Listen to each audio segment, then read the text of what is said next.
तुम्ही घरी first aid box आहे का, किंवा कुठे बाहेर जायचं आहे म्हणून फर्स्ट एड किटमध्ये काय काय एक्झॅक्टली मेडिसिन असतात तुम्हाला माहिती आहे का?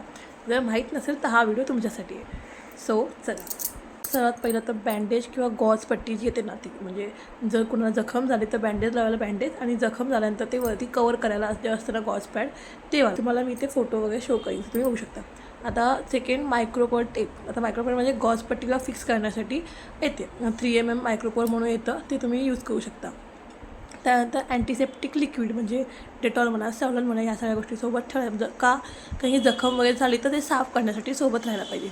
अँटीसेप्टिक ऑइंटमेंट म्हणजे आता इन्फेक्शन टाळायला वगैरे बेटाडीन किंवा लागलं वगैरे असेल तर बेटाडीन किंवा सोफ्रामायसिन तुम्ही लावू शकता, सो इन्फेक्शन होणार नाही. त्यानंतर जर तुम्हाला भाजलं तर तुम्ही सिल्व्हरनेक्स वापरू शकता किंवा बर्नर, या दोघांपैकी एखादं वापरू शकता. त्यानंतर पॅरासिटामॉल. ताप आल्यानंतर पॅरासिटामॉल हे साधीशी क्रोसिन किंवा कालपूर दोघांपैकी कोणतीही गोळी ठेवू शकता. आणि ORSचे पॅकेज, ORS जे इलेक्ट्रॉलचे पॅकेट येतात ना, ते तुम्ही सोबत ठेवू शकता. जर तुम्हाला लूज मोशन झालं असेल किंवा थोडंसं विकनेस वाटत असेल तर तुम्ही यूज करू शकता ते. आणि त्यानंतर येतं एक व्हायटल झेड, म्हणजे ORSच्या सारखं पण एक्झॅक्ट नाही म्हणू शकत आपण.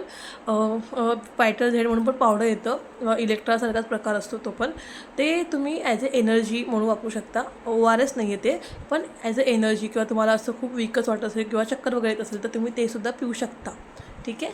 आणि त्यानंतर येतं अँटीहिस्टामिन, म्हणजेच की जसं एलर्जी वगैरे झाली आहे तर तुम्ही सिट्रिझिन घेऊ शकता.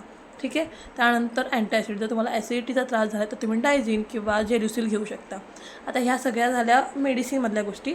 आता त्याच्यामुळे खूप अँटीबायोटिक वगैरे घ्यायची शक्यतो गरज नाही, बिकॉज अँटीबायोटिक सहसा घ्यायचं नसतं. जर गरज असेल तर, ॲक्च्युअलमध्ये गरज असेल तर अँटीबायोटिक घ्यायची, नाही तर नॉर्मली पॅरासिटामॉलवरती वगैरे ताप कमी होतो. जर होत नसेल तरच अँटीबायोटिक घ्यायचा असतो. पहिल्या सलाईन घेतलेलाच कधीही उपयोगी असतो. स्वतःच्या हिशोबाने गोळ्या खाऊ नका, बिकॉज कसं होईल ना, तर ते एक मुमेंटनंतर ती अँटीबायोटिक तुमच्या बॉडीवरती वर्क करणार नाही आणि तो बॉडी रेजिस्ट होऊन जाईल त्या गोष्टीसाठी. म्हणून मग कुठल्याही गोळ्या खाण्याच्या आधी त्या गोष्टीचा विचार केला पाहिजे, स्पेशली अँटीबायोटिक तरी.